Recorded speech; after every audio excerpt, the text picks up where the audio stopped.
दोस्तों, ये कथा है श्रीमद् भगवद गीता से। दोस्तों, यह कथा बड़ा ही रोचक है।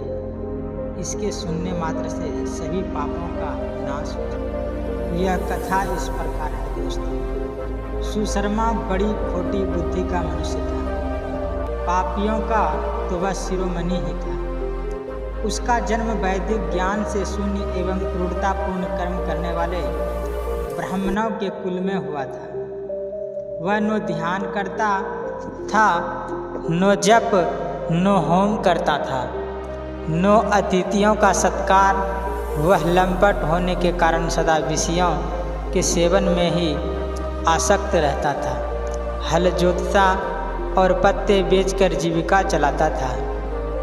उसे मदिरा पीने का व्यसन था तथा वह मांस भी खाया करता था। इस प्रकार उसने अपने जीवन का दीर्घकाल व्यतीत कर दिया। एक दिन मूढ़ बुद्धि सुशर्मा पत्ते लेने के लिए किसी ऋषि की वाटिका में घूम रहा था। इसी बीच में काल रूपधारी काले सांप ने उसे डस लिया। सुशर्मा की मृत्यु हो गई। तदंतर वह अनेक नरकों में जा वहाँ की यातनाएं भोग कर मृत्यु लोक में लौट आया और वहाँ बोझा ढोने वाला बैल हुआ। उस समय किसी पंगु ने अपने जीवन को आराम से व्यतीत करने के लिए उसे खरीद लिया। बैल ने अपनी पीठ पर पंगु का भार ढोते हुए बड़े कष्ट से 7-8 वर्ष बिताए। एक दिन पंगु ने किसी ऊंचे स्थान पर बहुत देर तक बड़ी तेजी के साथ उस बैल को घुमाया। इससे वह थक कर बड़े वेग से पृथ्वी पर गिरा और मूर्छित हो गया। उस समय वहाँ कौतूहलवश आकृष्ट हो बहुत से लोग एकत्रित हो गए। उस जन समुदाय में से किसी पुण्य आत्मा व्यक्ति ने उस बैल का कल्याण करने के लिए उसे अपना पुण्य दान किया। तत्पश्चात कुछ दूसरे लोगों ने भी अपने अपने पुण्यों को याद करके उन्हें उसके लिए दान किया। उस भीड़ में एक वेश्या भी खड़ी थी। उसे अपने पुण्य का पता नहीं था, तो भी उसने लोगों की देखा देखी उस बैल के लिए कुछ त्याग किया। तदंतर यमराज के दूत उस मरे हुए प्राणियों को पहले यमपुरी में ले गए।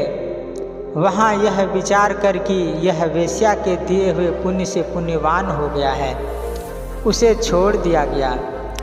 फिर वह भूलोकों में आकर उत्तम कुल और शील वाले ब्राह्मणों के घर में उत्पन्न हुआ। उस समय भी उसे अपने पूर्व जन्म की बातों का स्मरण बना रहा। बहुत दिनों के बाद अपने अज्ञान को दूर करने वाले कल्याण तत्व का जिज्ञासु होकर वह उस वेश्या के पास गया और उसके दान की बात बतलाते हुए उसने पूछा, तुमने कौन सा पुण्य दान किया था?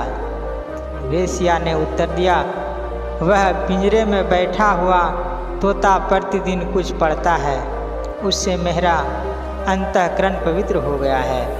उसी का पुण्य मैंने तुम्हारे लिए दान किया था। इसके बाद उन दोनों ने तोते से पूछा। तब उस तोते ने अपने पूर्व जन्म का स्मरण करके प्राचीन इतिहास कहना आरंभ किया। तोता बोला, पूर्व जन्म में मैं विद्वान होकर भी विद्वता के अभिमान से मोहित रहता था। मेरा राग द्वेष इतना बढ़ गया था कि मैं गुणवान विद्वानों के प्रति भी ईर्ष्या भाव रखने लगा। फिर समयानुसार मेरी मृत्यु हो गई और मैं अनेकों घृणित लोकों में भटकता फिरा। उसके बाद इस लोक में आया। सद्गुरु की अत्यंत निंदा करने के कारण तोते के कुल में मेरा जन्म हुआ।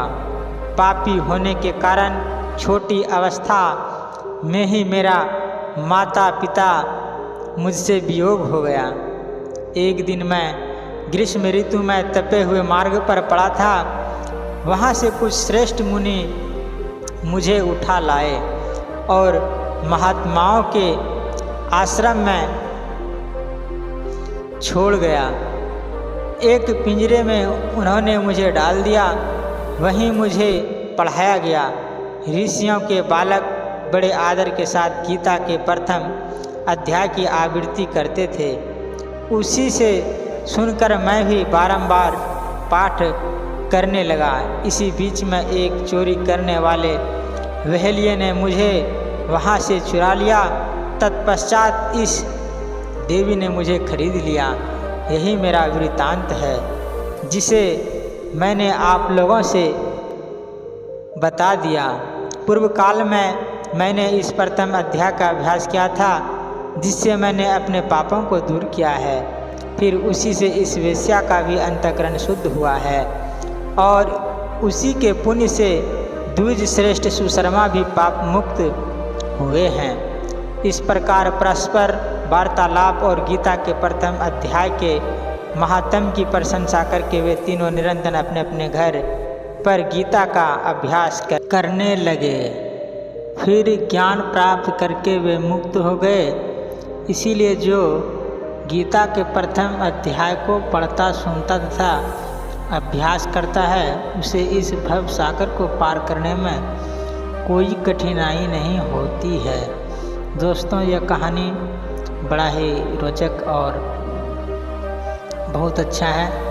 इसी प्रकार की कहानी सुनने के लिए मेरे चैनल को सब्सक्राइब जरूर करें तथा दोस्तों के पास शेयर करें। थैंक यू, धन्यवाद।